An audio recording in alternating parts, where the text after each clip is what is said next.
C'est bon.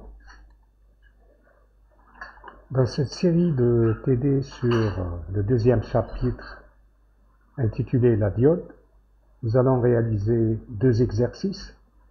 Le premier exercice sur les caractéristiques de la diode. Alors, première question en utilisant le modèle exponentiel de la diode. ID égale IS exponentielle E, V, D, K, B, T. Calculer la chute de tension VD aux bornes de la diode. Quel doit être le semi-conducteur utilisé pour la fabrication de cette diode? Ici, donc, vous avez cette expression qui est donnée au cours, qui donne le courant à travers la diode par rapport à la tension VD aux bornes de la diode, avec des constantes, la constante de Boltzmann, 1,38 10 puissance moins 23. La température, ici, c'est 179 degrés C, alors qu'on doit appliquer les degrés Kelvin, la température absolue. La charge de l'électron, 1,6 10 puissance moins 19. Et vous avez le courant de saturation qui est donné, 10 puissance moins 11 ampères. Donc on applique cette expression pour déterminer le courant ID qui passe par la diode. Quel doit être le semi-conducteur? C'est en fonction, ici on donne le courant et on demande la tension, on demande la chute de tension VD. Le courant qui passe à travers la diode, c'est le même courant que, voilà, le courant qui passe à travers la diode, c'est le même courant qui circule dans le circuit et qui est donné I égale 1 milliampère. Et par rapport à la chute de tension, on devrait déterminer quel est le semi-conducteur. Deuxième question, en utilisant la loi d'Ohm, U égale RI, donc pour appliquer au circuit, on calcule la résistance petit r. Quel est le rôle de cette résistance? Troisième question, considérons que la résistance dynamique en un point de fonctionnement de la diode est égale à l'inverse de la tangente à la courbe représentative de ID égale F de VD. En ce point, on détermine cette résistance dynamique. Voilà, la question c'est de déterminer la résistance dynamique. Le deuxième exercice concerne le point de fonctionnement d'une diode. Cette partie, elle est traitée dans le cours et le résultat, il est obtenu géométriquement dans le cours. Dans cet exercice, on va essayer de trouver le résultat analytiquement. Donc, on considère une source de tension E qui alimente une résistance R à travers une diode D. Donc il y a forcément une chute de tension aux bornes de la diode, VD. Généralement, on néglige cette chute de tension VD, mais là, pour apprendre justement des caractéristiques de la diode, on est en train de considérer cette chute de tension. Premièrement, écrire la loi d'Ohm pour le circuit, c'est la loi d'Emaille. Deuxièmement, donner le schéma du modèle de la diode. Tension de seuil Vs et résistance R, c'est donné dans le cours aussi.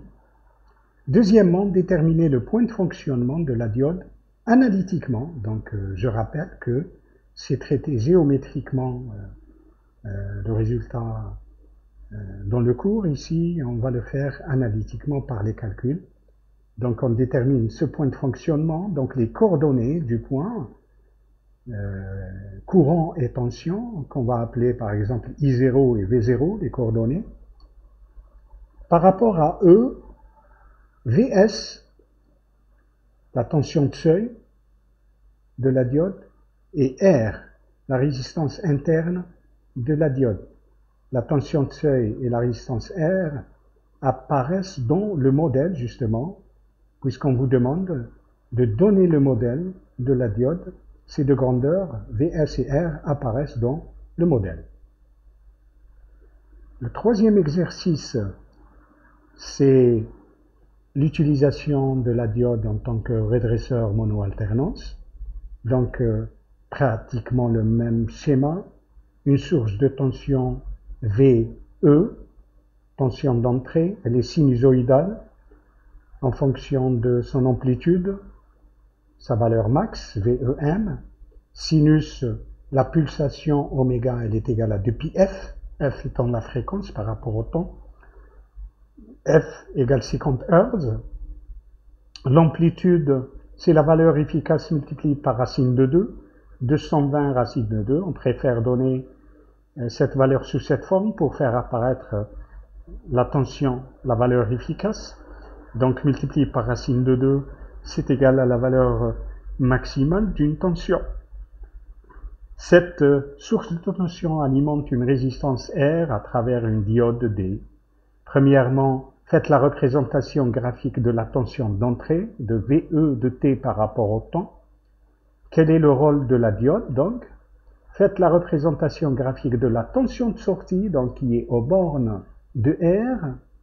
Quelle est la valeur de sa période T en secondes et en radians par rapport à pi?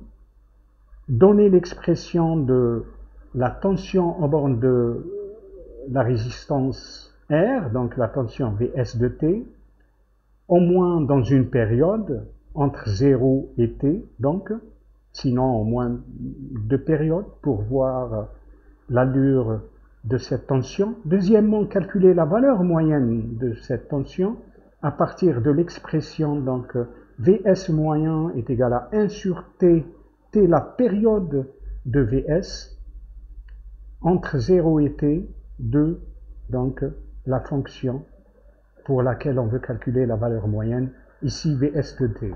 Troisièmement, on définit le taux d'ondulation, taux comme étant le rapport entre la différence de la tension max moins la tension min divisée par sa valeur moyenne, et on vous demande de le calculer.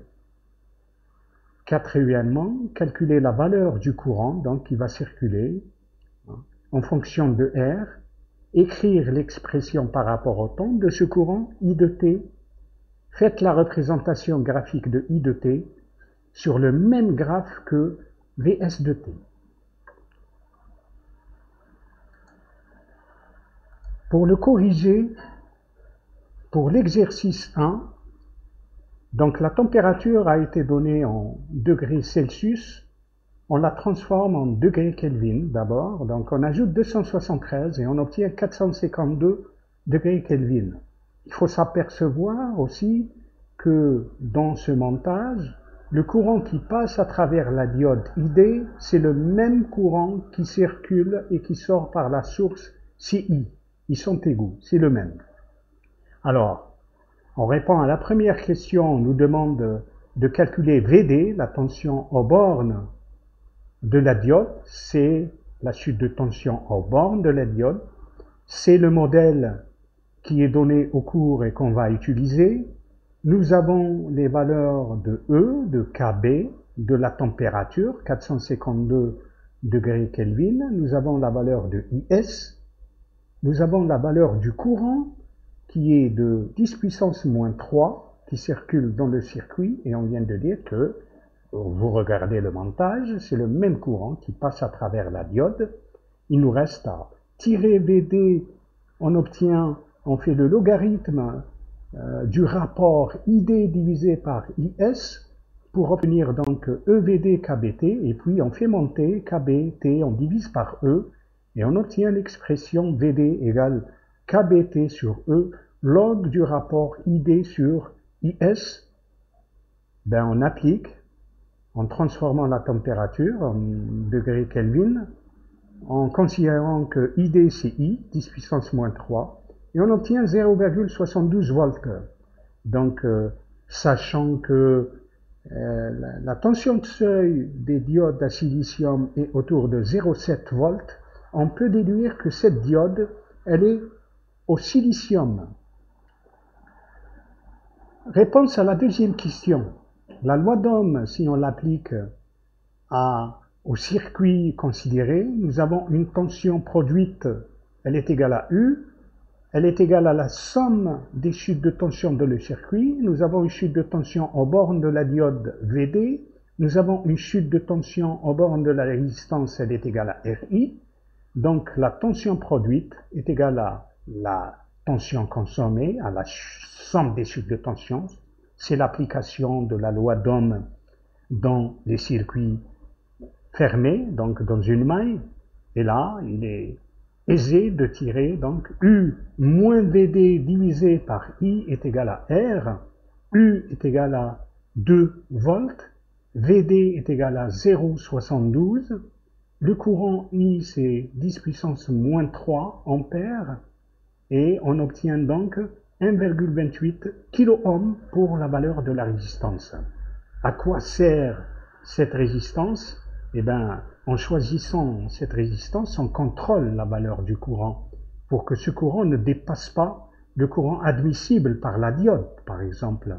Si on veut qu'un courant circule avec une certaine valeur, on choisit bien la valeur de R et on décide de la valeur du courant. Pour la résistance dynamique, nous déterminons la tangente de la courbe de ID, c'est fait dans le cours, vous pouvez consulter le cours, sinon la tangente, on détermine la dérivée de ID par rapport à VD et l'inverse de cette tangente, vous pouvez regarder, la dérivée par rapport à VD, c'est EKBT IS exponentielle EVD KBT, donc il reste EKBT divisé par E, le reste c'est le courant ID lui-même, donc l'inverse de la dérivée qui est donc la tangente, la dérivée c'est la tangente, l'inverse c'est 1 sur ID KBT sur E, c'est ce qu'on définit comme la résistance dynamique et on fait l'application numérique, on a la valeur de KB, la constante de Boltzmann, la valeur de la température 452, la valeur de ID qui est égale à 10 puissance moins 3 égale à I, la valeur de E 1,6 10 puissance moins 19 et on obtient 39 ohms. Pour le deuxième exercice, nous avons le modèle qui est donné au cours d'ailleurs, le modèle de la diode avec résistance et tension de seuil. Il est composé, donc, comme son nom l'indique, de la diode, de la résistance interne de la diode et de la tension de seuil qui est en opposition par rapport à la tension appliquée à la diode pour que ce soit une chute de tension. Donc, remarquez que le pôle plus, il s'oppose à la diode, c'est une chute de tension. Ici, nous avons une chute de tension au bord de la résistance interne.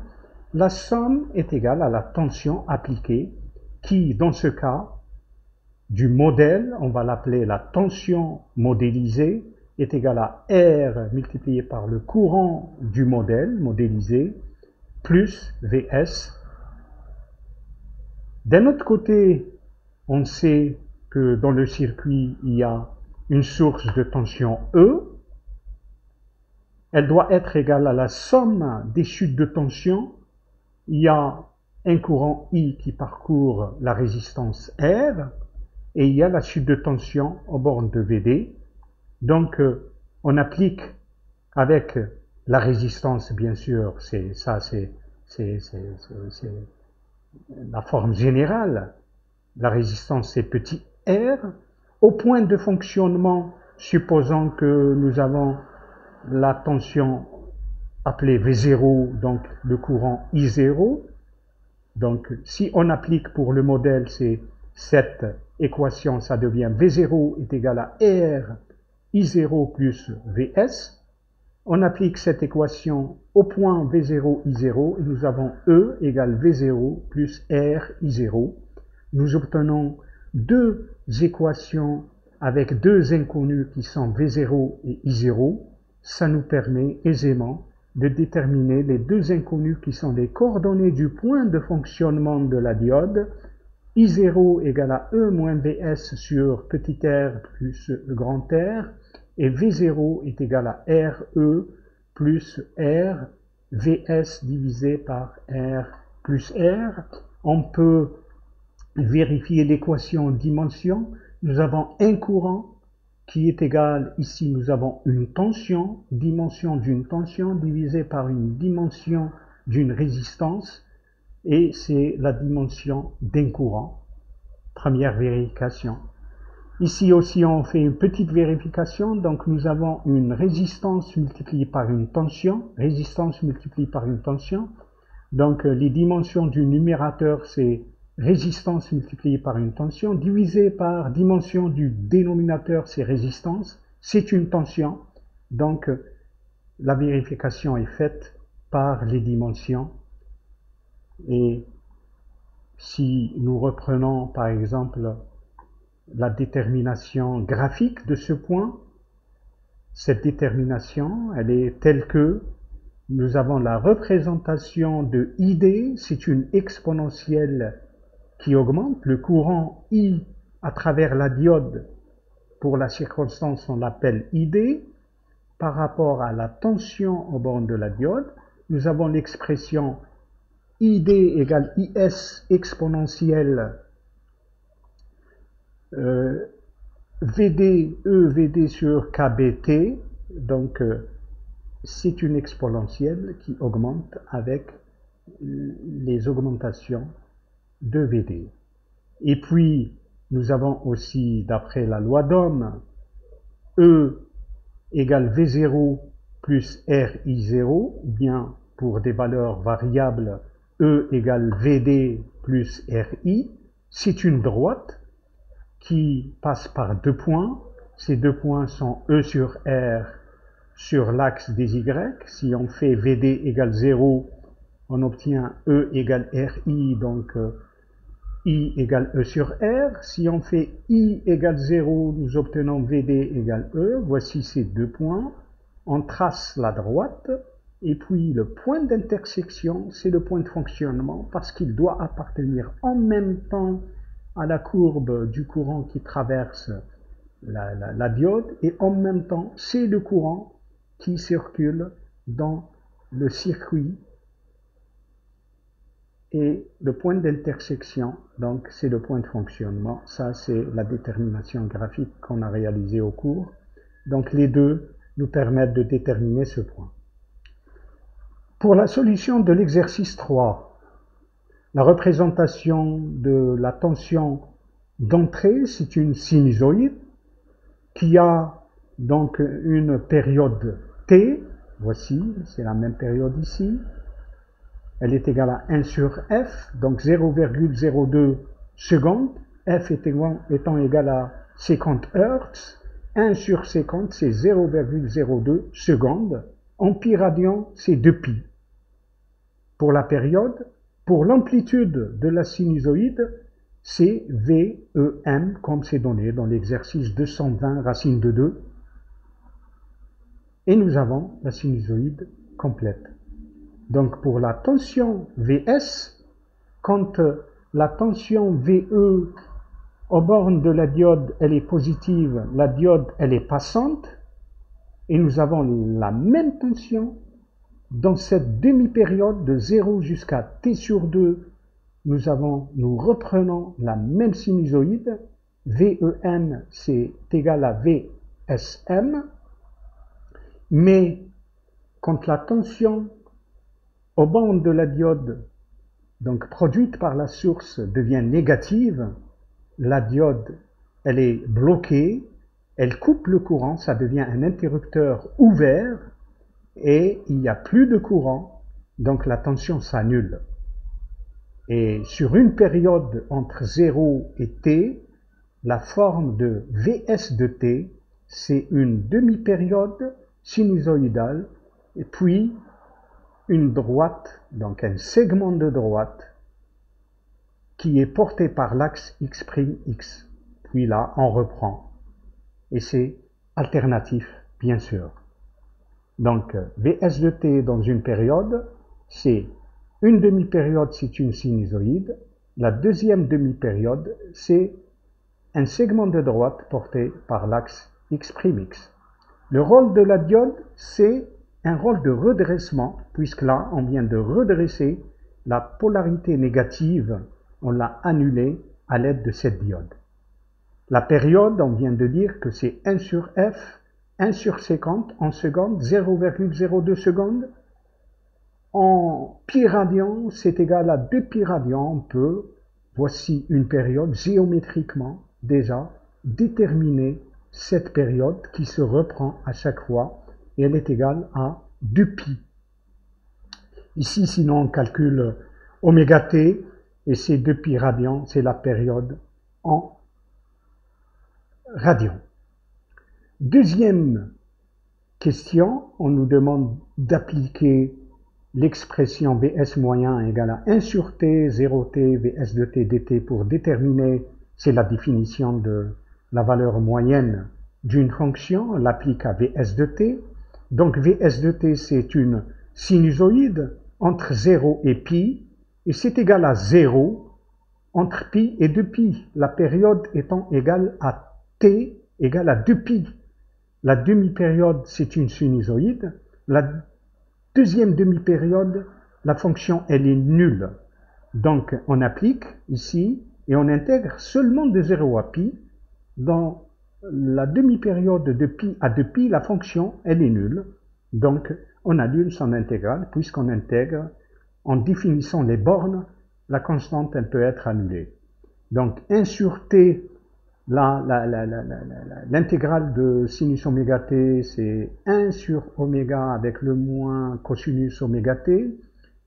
Vsm, qui est une constante, on l'a fait sortir de l'intégrale et on obtient moins Vsm divisé par oméga, le coefficient de t de la variable ici, parce qu'on intègre par rapport à t, et ça devient oméga t, moins Vsm sur oméga t, de cosinus oméga t entre 0 et pi.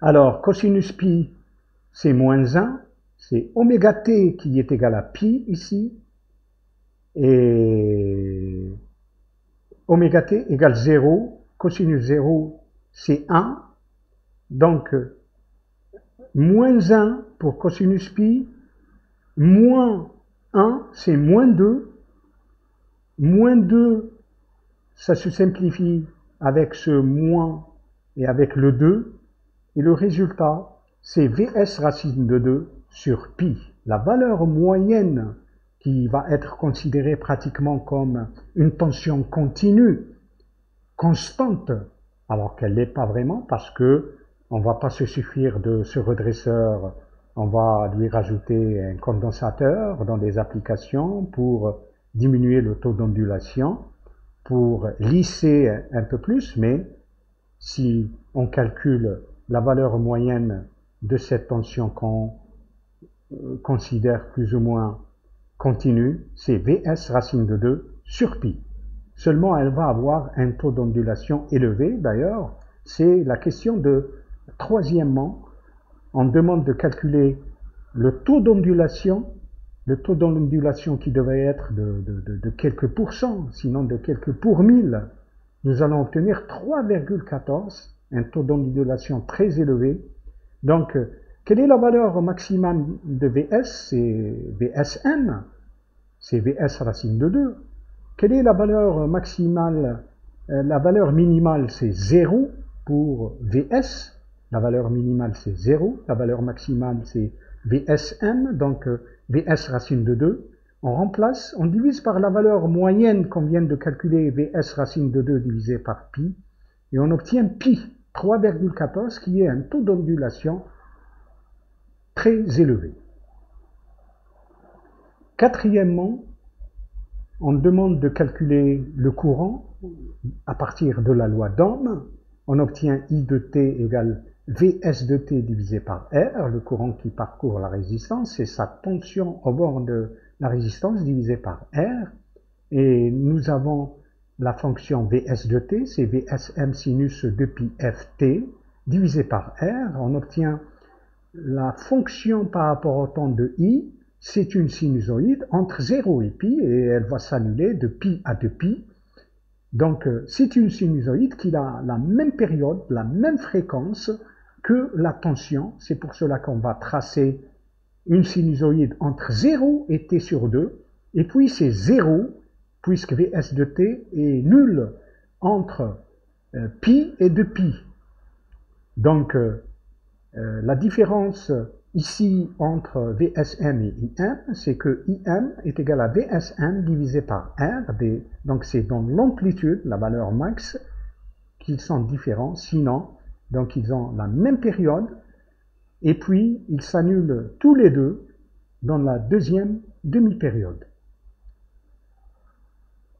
Je vous remercie.